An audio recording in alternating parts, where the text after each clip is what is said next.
Al caer la noche prepárate, pues solo escucharás los susurros nocturnos. Noctámbulos, bienvenidos. Gracias por acompañarme una vez más en este su canal, Susurros Nocturnos. En esta ocasión les traigo otro relato de mi autoría. El título es La Noche Oscura. Espero sea de su agrado y sin más preámbulo, vayamos a la historia.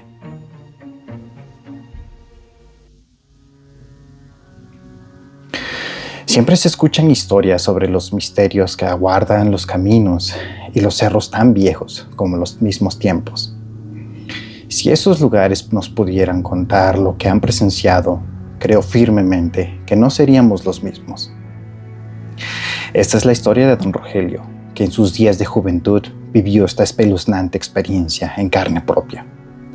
Muchos dirán que este es un cuento más. Algunos no creerán lo que van a escuchar. Sin embargo, esto no es producto de la imaginación de mi difunto abuelo. Al menos, eso es lo que yo creo. Fue a finales de agosto. La fecha no estaba ya en la memoria como para decir qué día exactamente. Lo que sí me queda claro es que este suceso quedó tan fresco como en la noche en la que los hechos se dieron. El oficio que profesaba era el de comerciante de sal de grano. Mi abuelo había caído en este negocio gracias a una tía de él. El comercio ambulante era poco común. No todos estaban dispuestos a trabajar de esa manera, dado que el ir de pueblo en pueblo facilitaba la venta y dejar a la familia por muchos días era necesario. Así fue hasta que a continuación sucedió lo que les contaré. En ese día la venta fue excepcionalmente buena, por lo tanto, no pudo regresar al punto de entrega del dinero a temprana hora. Lo hizo cuando el sol ya estaba ocultándose.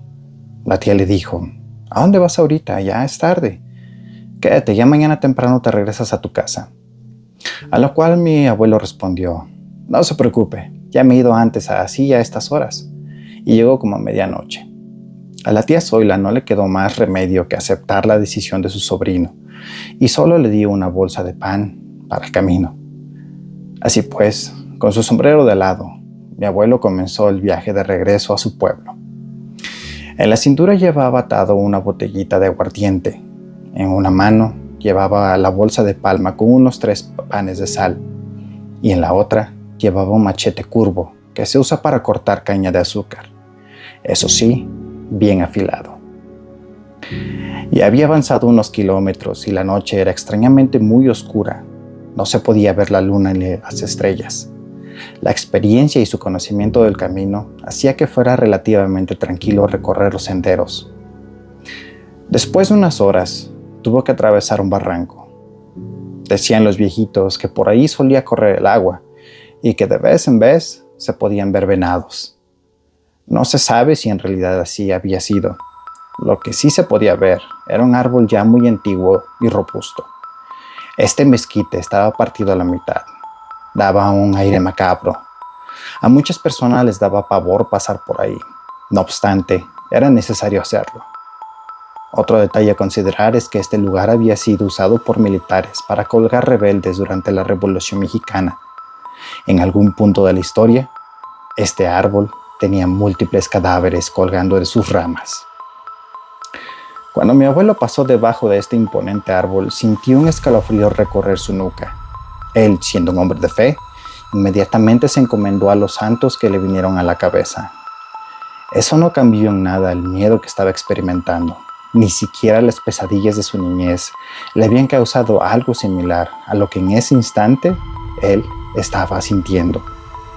Jamás en su vida había tenido la necesidad de huir, pero esa noche en definitiva ameritaba hacerlo. Aún no terminaba de alejarse del árbol cuando escuchó un fuerte aleteo en la copa del mezquite. Casi al mismo instante, algo muy pesado aterrizó de manera violenta sobre la arena de aquel barranco. Mi abuelo de manera inmediata levantó su machete y se puso en guardia. Volteó tratando de ver qué o quién era el causante de semejante alboroto. En cambio, por más que aguzó su vista y su oído, no pudo reconocer nada. Lo que le llamó la atención fue que el leve viento que lo había acompañado desde la casa de su tía había desaparecido por completo. Ni los grillos ni los animales nocturnos se podían oír. Ahora el campo parecía presa de un silencio sepulcral. Mi abuelo se quedó inmóvil por unos segundos. Sus ojos estaban alertas ante cualquier posible movimiento. En eso tomó el valor y dijo: ¿Qué pasa, amigo? ¿Qué necesitas? Esperé escuchar una respuesta, pero no la hubo. No lo dudó más y empezó a caminar apresurado. Desde el momento en que dio sus primeros pasos, algo o alguien lo empezó a seguir. Esto lo dedujo por las fuertes pisadas que venían detrás de él. Lo único que mi abuelo pudo hacer fue tomarse de un solo trago el aguardiente que llevaba. Se dijo a sí mismo: esto no es cosa buena.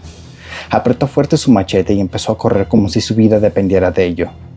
El silencio seguía reinando a su alrededor, con excepción de esos pasos que también corrían tras de él, y el retumbar de su propio corazón, que daba la impresión de que en cualquier momento se le saldría del pecho. Con cada metro que avanzaba, mi abuelo notaba un peso sobre sus hombros, el cual crecía de poco a poco. Cada vez que contaba la historia, decía que sentía unas garras que se clavaban en su piel.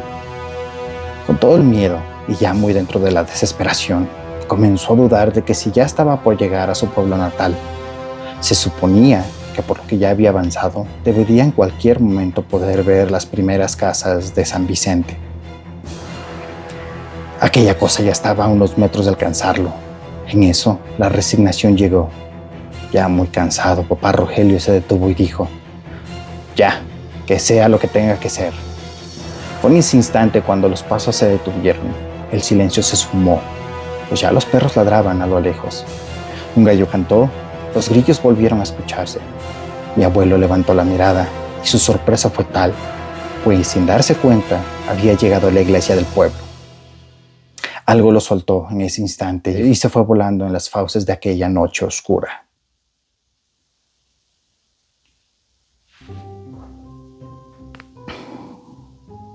Noctámbulos, ¿qué les pareció este relato? Espero les haya gustado.